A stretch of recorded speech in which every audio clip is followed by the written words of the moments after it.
Este é o podcast de Biotech and Health da MIT Technology Review Brasil, oferecido pela Origin Health. Olá, bem-vindas e bem-vindos ao podcast de Biotech and Health da MIT Technology Review Brasil, apresentado pela Origin. Eu sou Laura Murta, estou com Camila Pepe e hoje a gente conversa com Igor Léo Rocha, que é sócio fundador da Afra Saúde. Bem-vindo, Igor. Obrigado pelo convite. Lembrando que essa é a vertical de saúde da MIT Technology Review Brasil e semanalmente você pode acompanhar as nossas discussões sobre biotecnologia e inovação. Então hoje a gente vai falar como é que a tecnologia pode ser uma aliada da diversidade racial e representatividade no cuidado à saúde. Então, Igor, até para a gente começar, eu queria ouvir de você por que é tão importante a gente ter essa representatividade e diversidade racial também no cuidado à saúde, né? Porque a gente discute isso em diferentes âmbitos, mas aqui com esse olhar específico. Sim. Primeiro, obrigado novamente pelo convite. É sempre muito importante estar nesses espaços. E a representatividade é importante porque isso impacta diretamente no cuidado, né? Algumas pesquisas já mostram, por exemplo, que quando o paciente se sente mais à vontade com o profissional de saúde, ele tende a aderir melhor aos tratamentos, tende a seguir as orientações médicas ou psicológicas ou depende do tratamento que for fazer. Então, quando se trata de pessoas negras, isso é muito mais impactante, né? Quando se vai falar de questões relacionadas a diagnósticos, questões relacionadas a transtornos mentais, por exemplo, se você pensar em um psicólogo ou psicóloga negra, a adesão acaba sendo melhor porque há também um entendimento por parte um maior entendimento por parte do profissional da situação desse paciente, né? Seja social, seja sobre a questão patológica também. Então, é importante por isso, de ter ali no ambiente de saúde uma representatividade que seja condizente com a população que é atendida. Então, se você tem um indígena, provavelmente essa pessoa que é profissional de saúde, que seja indígena também, vai ter um entendimento melhor sobre a questão daquele paciente. E assim se fala sobre mulheres, sobre homens negros, mulheres negras. E existem muitas pesquisas que já mostram essa questão como uma questão crucial para a efetividade de determinados tratamentos. Perfeito, Igor. E o que seriam as principais ações, né, que poderiam ser desenvolvidas para reduzir essa desigualdade no cuidado do atendimento? Sim.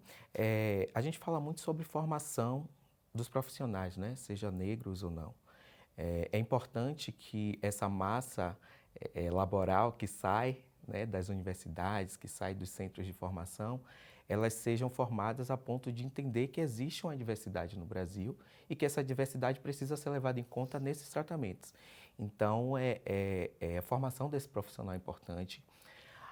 As iniciativas públicas e privadas para que esses profissionais eles sejam inseridos nesse ambiente de trabalho, e a gente não está só falando aí da questão operacional, a gente está falando da gestão também, né? Então não adianta a gente tem muitos profissionais de saúde negros, mas quais deles estão na gestão para decidir qual tipo de tratamento, qual tipo de profissional que vai entrar, qual tipo de direcionamento vai ter em determinadas situações. Então, eu acho que os principais pontos são esses, assim, entender, né, dessa formação, que essa formação ela precisa ser completa, precisa se entender que existem diversas políticas no Brasil, política de saúde indígena, política de saúde da população negra, política de saúde de saúde da mulher, e que isso precisa ser levado em conta também na formação, que muitas vezes não é. Muitas vezes vai na prática, ali na técnica, e que esquece de todas essas dimensões que existem do ser humano, inclusive relacionado à diversidade que é o Brasil. Então, formação e inserção desse profissional no mercado de trabalho, pensando em espaço de poder, pensando em gestão também, né? Não pensando somente em colocá-lo ali no operacional, né, no dia a dia. Pensar mesmo, botar para pensar, nós temos muitos profissionais de saúde assim, negros que muitas vezes sentem dificuldade de entrar no mercado de trabalho, porque muitas vezes não quer mais estar ali no dia a dia, quer estar na gestão. E é bom pensar também em políticas que sejam eficazes nesse sentido de ser esse profissional na área de gestão. Isso é importante. Agora, você falou sobre essa questão do profissional, e aí, assim, muito tem sido falado sobre a necessidade do recorte racial, quando a gente pensa no levantamento dos dados, porque a gente sabe que as realidades, elas são atravessadas pelas questões de gênero, sim. né, e de raça. Então, assim, a gente precisa ter uma análise de dados que ajude o desenvolvimento de políticas públicas, né, que elas sejam específicas para cada uma dessas populações. Então, a minha pergunta é: vocês trabalham com ações, programas, né, que são direcionados para questões de saúde que são específicos da população negra? Então, a gente já tem esse recorte, ou alguma área que é mais sensível, então investimento em um profissional de saúde que sabe que hoje existe um gap maior, ou o desenvolvimento de algum programa, porque já se sabe que as pessoas, né, que são negras, elas vão ter uma maior chance de desenvolver uma determinada condição. Vocês já fazem esse mapeamento ou já desenvolvem ações específicas a partir desses dados? Nós temos sempre contato com núcleos, né, ou com entidades que trabalham especificamente com essas questões. Então, Arthur, por exemplo, que é meu sócio, ele hoje, o doutorado dele é focado em profissionais que têm anemia falciforme. Profissionais, né? A gente não está falando aí da população em geral, o recorte é esse. Então, a gente tem aí contato com a ABADFAL, que é uma associação voltada a falcêmicos lá na Bahia, que é muito forte no Brasil, inclusive, e trabalhando em conjunto com eles para entender também como é que a gente pode ajudar, né? A gente se entende como uma health tech, como startup de saúde voltado à diversidade, né? Que oferece aí uma rede de profissionais de saúde negros como um pedaço da resolução desse problema, né? Então, a gente ainda não consegue levantar dados, mas a gente tem dados próprios, por exemplo, não de patologias, mas a gente tem, por exemplo, dados de maior busca, por que tipo de profissional é mais buscado. Lá é psicologia, né? Medicina também, mas aí a gente também não tem exatamente qual tipo de demanda, né, específica na dermatologia, na oncologia, ou enfim.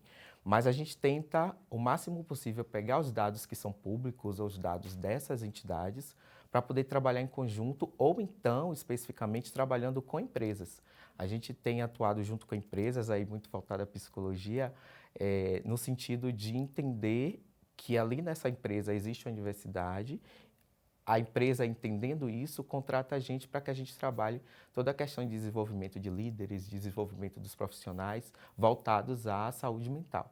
Então, a gente tem esses dados assim que a gente coleta relacionados a nível de estresse, de ansiedade. Então, a gente consegue perceber aí essas nuances, mais mulheres, mais em homens, de acordo com o que a gente for levantando. Mas os dados, em geral, a gente tem trabalhado mais os dados que a gente pega dessas associações, dados públicos, e tenta, de certa forma, colocar isso também como uma forma de conhecimento para a nossa base, né? A gente entende que o que a gente tem de mais valioso, para além do nosso negócio, é uma base que é engajada, uma base que entende o que a gente está falando. Quando a gente está falando de puerpério, a base está entendendo o que é isso, né? Quando a gente está falando sobre câncer em homens, em câncer em homens negros, a base está entendendo por que a gente está falando sobre homens negros e não sobre homens em geral, né? A gente está agora no Novembro Azul, então a gente fala sobre isso, mas fala sobre outras questões também que envolvem gênero, para além de ser homem, envolve gênero no sentido de você não precisa de uma mulher para poder se cuidar, de que a mulher diga que você precisa se cuidar. Você precisa. Então, a gente trabalha muito sobre essa interseccionalidade, mesmo sem os dados específicos, mas porque a gente entende que a nossa base tem mais propensão a entender o que a gente está falando. Então, é isso que a gente tem mais de valioso, assim. E como é que a AfroSaúde tem sido essa ponte, né, assim, entre as necessidades da população e os profissionais? Porque eu acho que você trouxe aspectos interessantes, né? Você conectar a população com dermatologistas negros. Sim. Que isso pode ser que faça uma diferença para essas pessoas entender essa questão, né? Um olhar voltado específico para a pele negra. Hoje a gente tem um debate super amplo, até no âmbito de cosméticos, né? Desenvolvimento de maquiagens e tudo mais. Mas como é que tem sido um pouco dessa experiência? Tem sido muito interessante porque... E prazeroso, né? Muito mais que isso. Acho que a gente faz porque gosta, muito mais que um negócio. A AfroSaúde é uma forma de a gente deixar alguma coisa no mundo, né? Tanto eu quanto o Arthur, a gente às vezes olha, é o que chama de legado, né? Eu não sei se seria um legado, que eu acho que legado é uma coisa muito maior, mas deixar alguma coisa no mundo, né? Não precisa ser uma marca, mas deixar algo para que as pessoas possam se sentir muitas vezes representadas. Então, o que a gente tem feito é fazer com que mesmo com a indicação, mesmo com o protagonismo do profissional, dá esse protagonismo também para os espaços de liderança, para os espaços que são espaços de poder, né? Então, é muito interessante quando o profissional, por exemplo, chega para gente, um paciente chega para a gente e fala, olha, eu consegui ter uma adesão maior, um tempo maior de terapia porque eu consegui na AfroSaúde, né?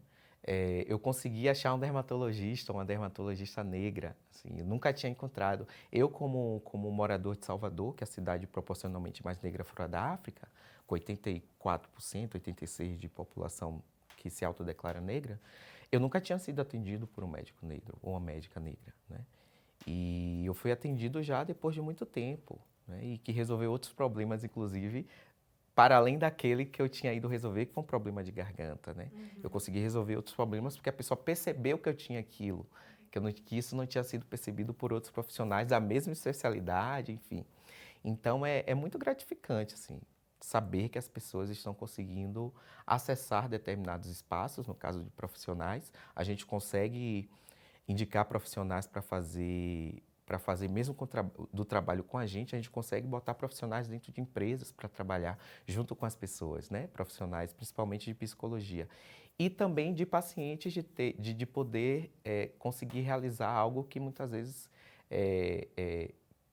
está à procura há muito tempo, né, dessa realização. A primeira vez que eu tinha sido atendido, que eu fui atendido por uma médica negra, eu fiquei super realizado. Eu imagino, né, porque ela começou a entender o que eu estava falando. Então, é muito mais do que o atendimento, né, é saber que o que você está falando está sendo compreendido.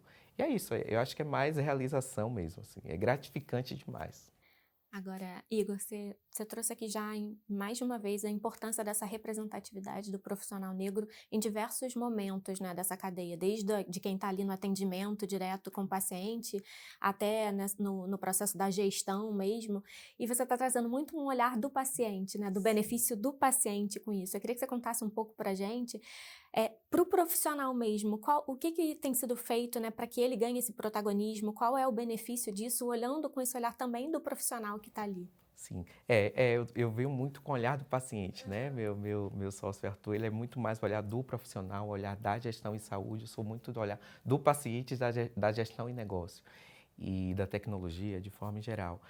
Para o profissional, a gente acredita, eu acredito, pelo menos olhando de fora, né, que ele consegue perceber que ele está fazendo alguma coisa para a população que é parecida com ele, assim.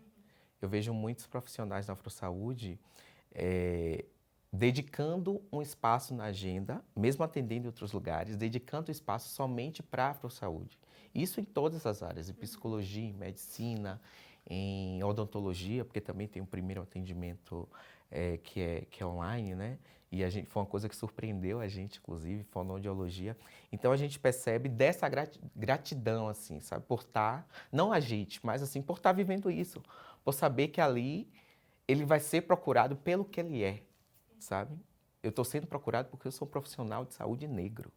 E é isso que a gente tenta fazer na AfroSaúde, né? Dar esse protagonismo mostrando lá, olha, você não tem mais desculpa para procurar um profissional para dizer que não acha.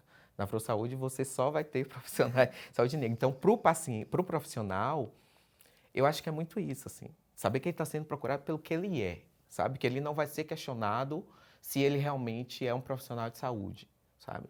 Mesmo com jaleco, vários médicos, por exemplo, médicas já foram questionados. Com crachá, com jaleco, com o nome aqui, tudo já foi questionado. Você realmente é médico, você é enfermeiro, você não querendo diminuir as outras categorias. Mas, por esse entendimento de medicina, daquela questão toda, dessa questão toda relacionada a colocar a medicina, né, no pedestal, como se só fosse medicina e como se fosse o ápice né, desse entendimento em comum, as pessoas questionam se realmente é. E ali na AfroSaúde, acredito que o profissional ele não passa por esse questionamento, né? Saber primeiro se é você mesmo, segundo se você é isso mesmo que você está dizendo que é, porque ele está sendo procurado pelo que ele é, simplesmente. Para além de ser profissional de saúde. Para além de ser profissional de saúde. Você acabou contando um pouco como tem sido esse processo, né, para aumentar o protagonismo do profissional negro dentro de toda essa cadeia. Você tem algum resultado já para compartilhar com a gente do avanço que tem tido? Sim, nós temos na AfroSaúde algumas métricas que acompanhamos, né? A gente tem aí uma métrica que a gente consegue medir essa equação entre distância e tratamento, por exemplo, como que a gente consegue, e tratamento não, e atendimento, né? Como que a gente consegue, a gente tem uma métrica lá que a gente consegue medir como que uma pessoa que está em São Paulo foi atendido por uma pessoa lá no Amazonas, ou vice-versa. A gente tem uma métrica que a gente consegue medir, eu esqueci o nome da métrica agora, mas a gente tem. A gente tem outra métrica relacionada à geração de renda desses profissionais. A gente conseguiu aumentar, assim, muito de 2021 para cá, que foi quando realmente a plataforma começou a operar, né? A gente está desde 2019, mas começou a operar e a faturar a partir de 2021. E a gente percebe, acho que a maior métrica da gente é saber que esse profissional está tendo renda. Então, o resultado maior da gente é esse, assim, de saber que a gente conseguiu sair de 2.000 a renda anual desse profissional para 8.000 em 2023. E nesse ano agora a gente vai conseguir aumentar mais. E saber também que a grande maioria desses profissionais são mulheres, né? A nossa grande maioria é mulher negra. Então, assim, essa pra gente é a principal métrica. É claro que a gente tem também outras, como o índice de acesso à saúde, por exemplo, à terapia. A gente conseguiu ver que uma pessoa que começa, ela consegue ter mais tempo, né, durante esse tratamento.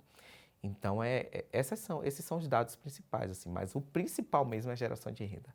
Isso, para a gente, é o mais importante, né? Porque é a partir daí também que a gente vai desenvolver todas as outras. Quando o profissional está tendo renda, quer dizer que ele está tendo atendimento, quer dizer que as pessoas estão buscando, e isso aí vai seguindo... A cadeia essa segue, cadeia né? seguindo, Perfeito. Agora, nos últimos anos, uma pauta que a gente tem discutido bastante, né, que foi até tema de uma edição especial da MIT Technology Review Brasil, é a equidade em saúde, né? E aí, como a gente pode considerar a equidade como um direcionador do processo de tomada de decisão, não só, né, além da eficiência. E aí, eu queria saber se você consegue listar para a gente hoje quais são as principais dificuldades e barreiras que essa população negra enfrenta, tanto no SUS quanto na saúde suplementar. No SUS, a gente fala muito sobre esse diagnóstico tardio, né? Muitas vezes a dificuldade de acesso, ela faz com que esse diagnóstico seja tardio. E, assim, não é muito difícil a gente encontrar alguém que tenha tido esse diagnóstico tardio, que mesmo sobrevivendo, mas foi tardio. Ele poderia sofrer menos, né? Ou poderia, enfim, ser curado. Tem muitos casos relacionados à oncologia, por exemplo, a câncer. Eu conheço, tem um caso próximo de uma pessoa que eu conheço que foi tardio. Muitas vezes indo, voltando e etc.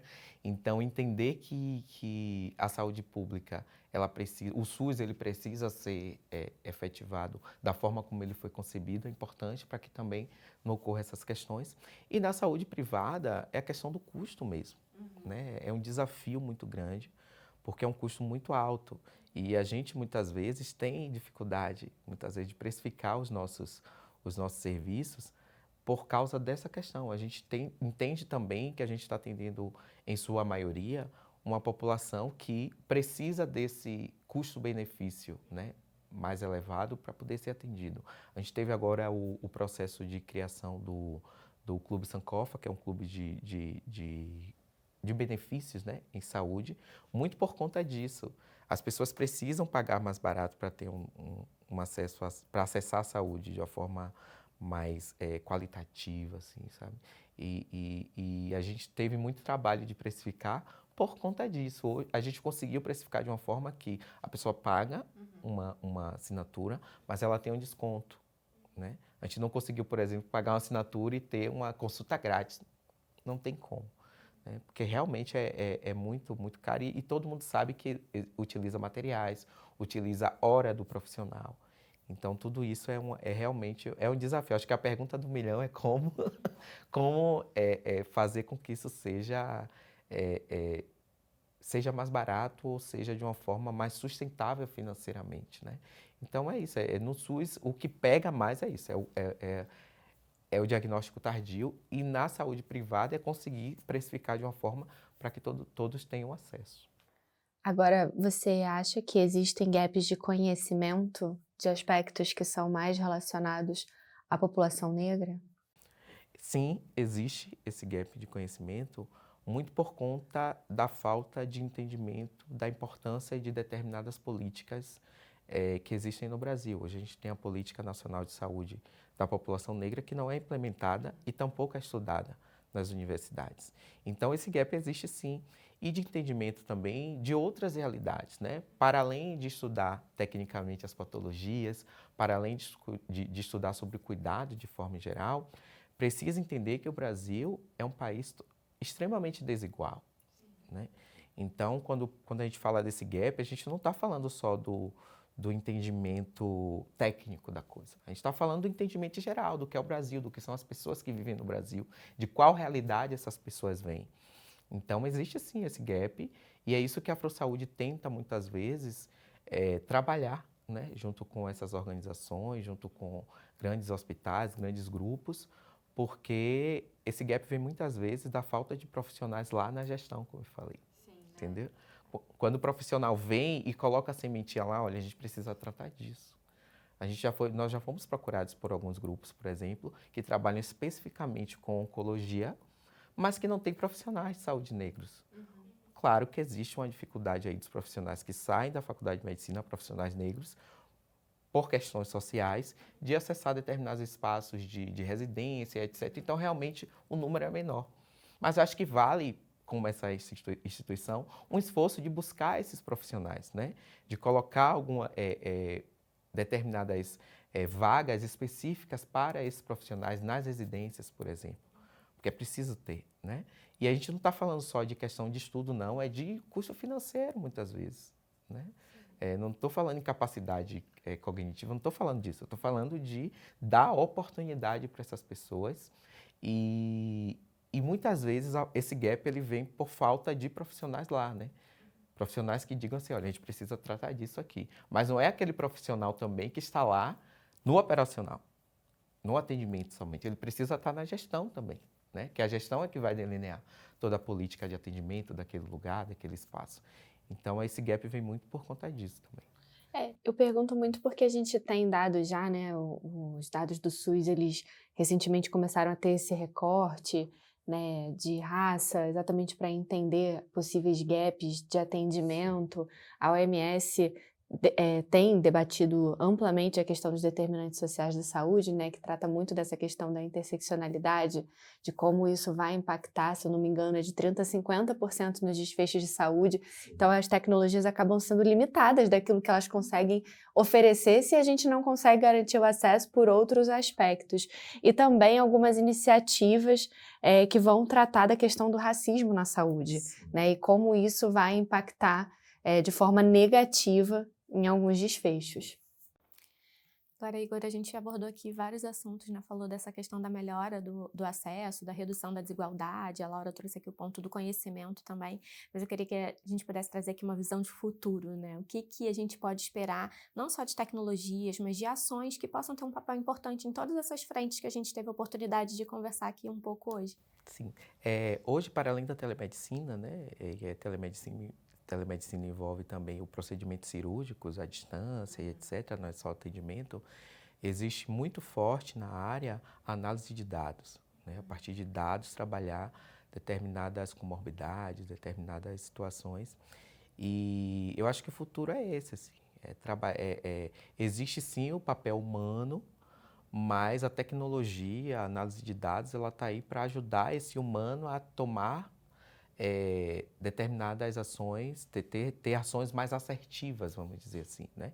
E na saúde não é diferente, a gente tem tratado isso muito na medicina, mas se você for pensar, por exemplo, inclusive é o meu estudo de mestrado, é sobre análise de dados em saúde mental, né? E de entender que tipo de ação eu vou tomar, o profissional de saúde, de psicologia, que tipo de ação eu vou tomar a partir de determinados dados que determinada população me dá. Então, se eu estou numa empresa, se o nível de estresse está alto, o que aquele gestor de RH, o que aquele profissional de saúde, geralmente psicólogo, está ali naquela junta de saúde da empresa, vai fazer com isso, né? E isso só vem por análise de dados. Não tem outra forma, né? E a análise de dados, ela vem muito também por conta da telemedicina, por conta do atendimento online.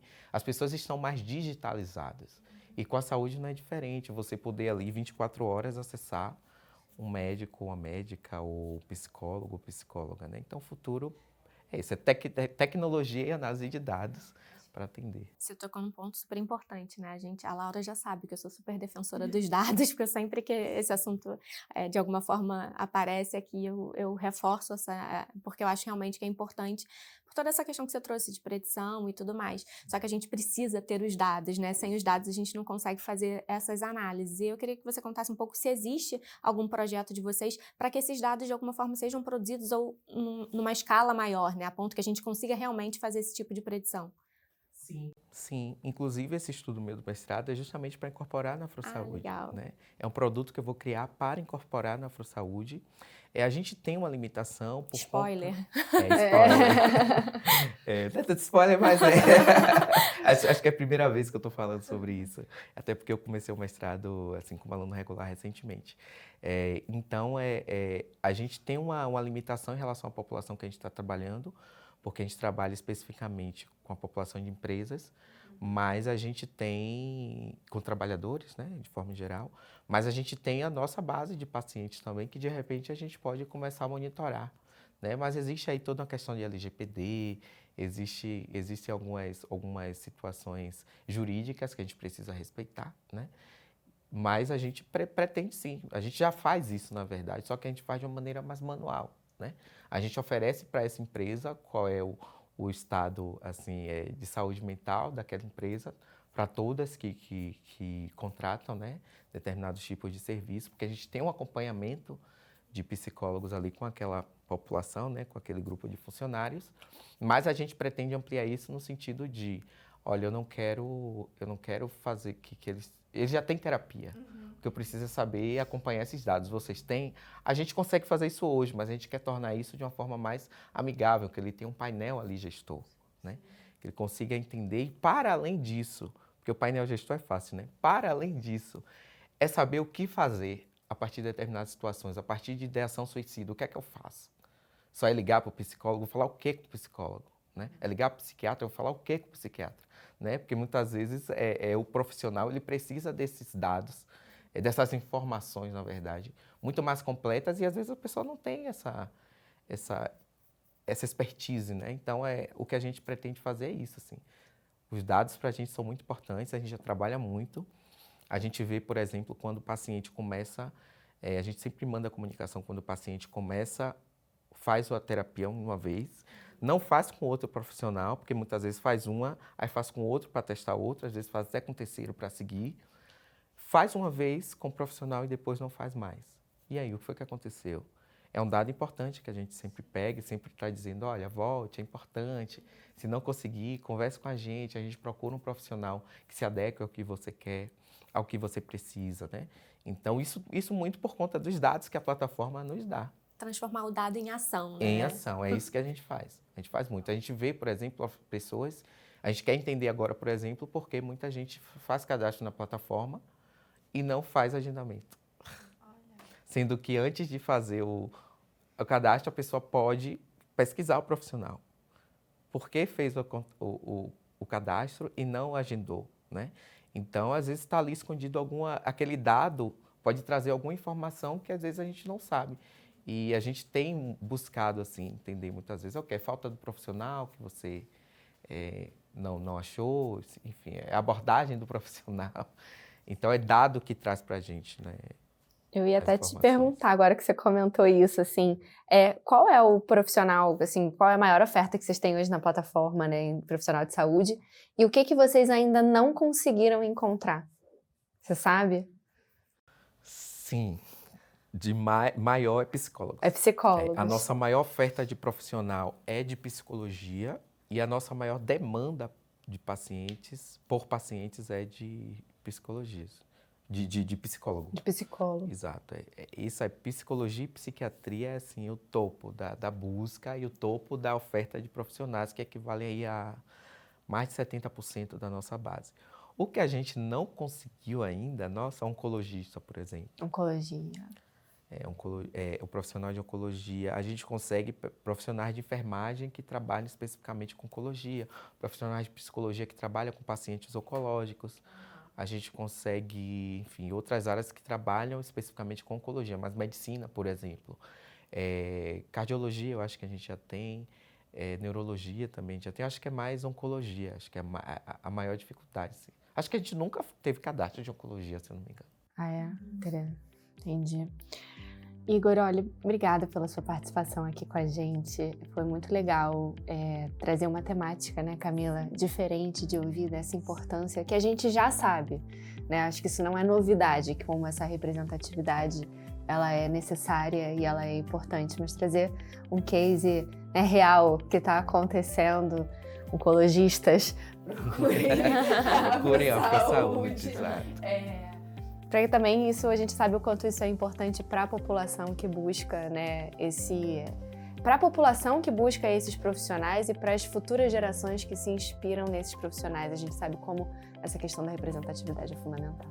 Eu que agradeço e assim, a AfroSaúde está super aberta a gente conversar, assim, enfim, sempre que a gente recebe convite é muito importante, né, falar não só da AfroSaúde, que assim é nosso filhinho, nossa filhinha, mas falar sobre o que isso representa para as pessoas, né? O que a AfroSaúde tem representado para profissionais, para pacientes negros, pacientes não negros. Isso é importante dizer, a AfroSaúde não é só para pessoas negras. A AfroSaúde tem um recorte racial para profissionais de saúde negros, mas todo mundo pode buscar, assim, até para não ter a desculpa de dizer, eu não acho. Acha, na AfroSaúde você acha. Então, Obrigada. muito obrigado pelo convite. E parabéns pelo trabalho, não só da AfroSaúde, mas por tudo que vocês vêm desenvolvendo aí nessa área. Obrigado. E, assim, parabéns também para a equipe, né? A gente tem uma equipe bem legal, assim, uma equipe pequena, mas uma equipe interessante, uma equipe de 10 pessoas. E sem eles a gente não consegue fazer, né? O pessoal de tecnologia, de produto, enfim. E espero que eles recebam também esses parabéns. E obrigada também a você que nos acompanhou aqui no podcast de Biotech and Health da MIT Technology Review Brasil. Acompanhe também os nossos conteúdos em mittechreview.com.br. Semana que vem tem mais um episódio e eu espero você. Até lá! Continue acompanhando os conteúdos de Biotech and Health nas plataformas da MIT Technology Review Brasil.